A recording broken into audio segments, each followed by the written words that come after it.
അച്ഛാ ഇന്ന് കനോല് കയറാൻ വേണ്ട.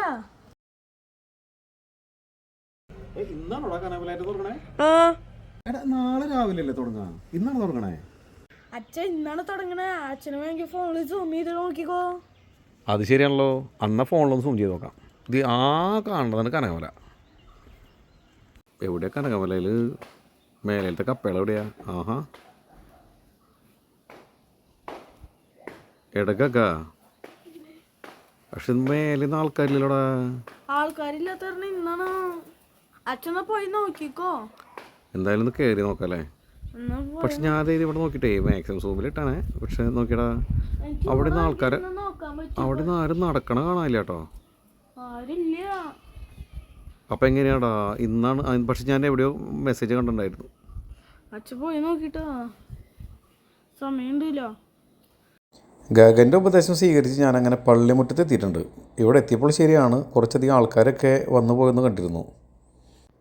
ഈ കാണുന്നത് പള്ളിയുടെ പിറകുവശമാണ്. ഒരുപാട് വാഹനങ്ങൾക്ക് പാർക്ക് ചെയ്യാനുള്ള സൗകര്യമൊക്കെ ഇതിൻ്റെ സംഘാടകർ ഇവിടെ ഒരുക്കിയിട്ടുണ്ട്. ഇതാണ് പ്രാരംഭ സ്ഥലം. ഇവിടെ നിന്ന് പ്രാർത്ഥിച്ചിട്ടാണ് മലകയറ്റം ആരംഭിക്കുക.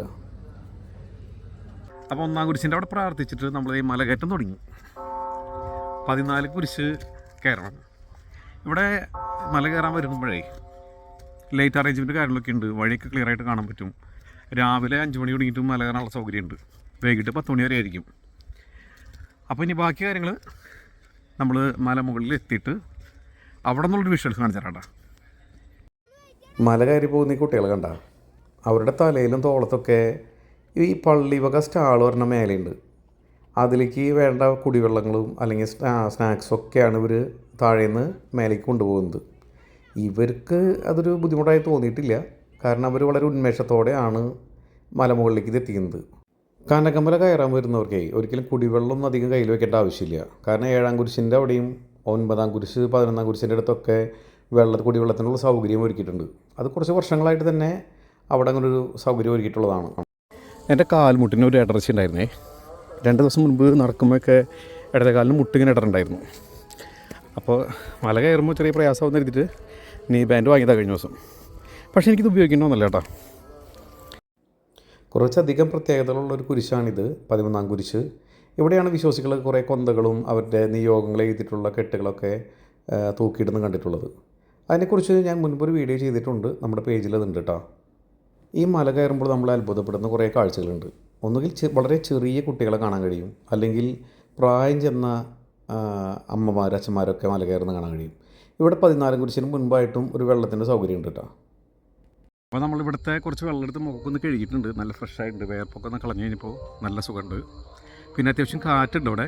അതുകൊണ്ട് തന്നെ ഈ മല കയറി വന്നതിൻ്റെ ക്ഷീണമൊക്കെ ഇവിടെ അവസാനിക്കുകയാണ്.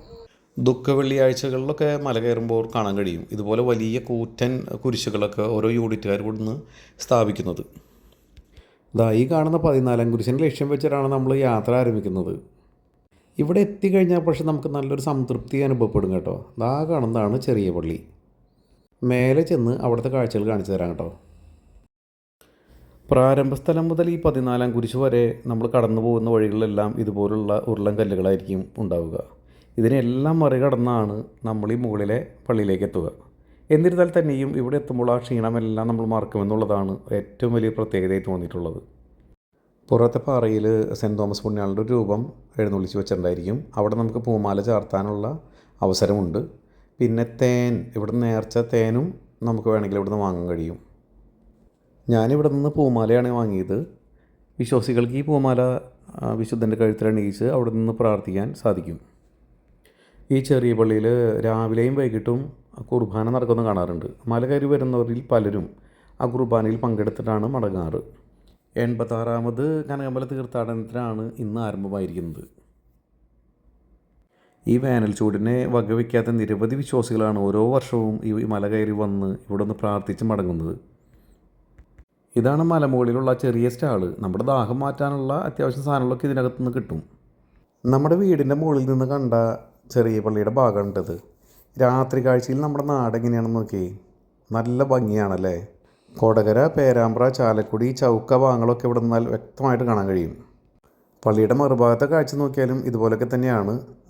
കോടാലി, മൂന്നുമുറി ഭാഗങ്ങളൊക്കെ വളരെ വ്യക്തമായി കാണാൻ കഴിയും. മൂന്നുമുറി പള്ളിയൊക്കെ നല്ല ഭംഗിയാണ് ഇതിന് മുകളിൽ നിന്ന് കാണുമ്പോൾ ഉള്ളത്. പക്ഷേ എൻ്റെ മൊബൈലിൽ ഇത്രയും കിട്ടുന്നുള്ളൂ കേട്ടോ. മലമുകളിൽ നിന്ന് എങ്ങനെ നോക്കിയാലും 3 കിലോമീറ്ററിലധികം ദൂരം ഉണ്ടായിരിക്കും ആ പള്ളിയുടെ അടുത്തേക്കൊക്കെ. ഈ ഭാഗത്ത് ഇരുട്ട് പിടിച്ച് കിടക്കുന്നതെല്ലാം ഫോറസ്റ്റാണ് കേട്ടോ. മുൻകാലങ്ങളിലെല്ലാം പലരും ആ ഫോറസ്റ്റിലേക്ക് ഇറങ്ങി ചെല്ലാറുണ്ടെങ്കിലും ഇപ്പോഴതെല്ലാം കർശനമായി നിരോധിച്ചിരിക്കുകയാണ്. ഇവിടെ തീർത്ഥാടനത്തിന് വരുന്നവർ നിർബന്ധമായും ഈ വനസംരക്ഷണ നിയമങ്ങൾ പാലിക്കാൻ ബാധ്യസ്ഥരുമാണെന്ന് കൂടി ഓർമ്മിപ്പിക്കുന്നു. 86ാമത് മഹാതീർത്ഥാടനത്തിൻ്റെ ദീപശിഖ പ്രയാണമാണിത്. തൃശ്ശൂർ ജില്ലയിൽ ചാലക്കുടിക്കും കൊടകരയ്ക്കും ഇടയിലായിട്ടാണ് കനകമല കുരിശുമുടി തീർത്ഥാടന കേന്ദ്രം വരുന്നത്. നിങ്ങളിൽ സാധിക്കാവുന്നവരെല്ലാം തന്നെ ഇവിടെ ഒരിക്കലെങ്കിലും സന്ദർശിക്കണമെന്നാണ് എനിക്ക് നിങ്ങളോട് പറയാനുള്ളത്.